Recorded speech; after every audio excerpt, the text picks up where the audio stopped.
Con este plan, los delincuentes solo tienen dos caminos, o la cárcel o el infierno. Vamos a recuperar Guayaquil con un nuevo modelo de seguridad.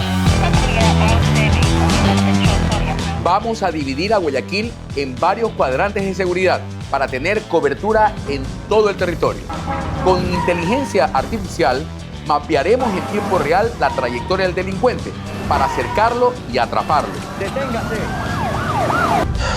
Tendremos equipos de última generación, motos, patrullas, mapas y equipo especializado. Con las cámaras haremos mapas de calor, automatizados con inteligencia artificial para identificar dónde y cuándo se concentra el delito. La respuesta será efectiva. Entre 3 a 5 minutos llegará la ayuda que facilita la captura del delincuente, que será entregado a las autoridades. Y no se queda ahí. Haremos un seguimiento judicial para que los delitos no queden impunes. Con el plan Guayaquil de Acero, Guayaquil volverá a ser Guayaquil.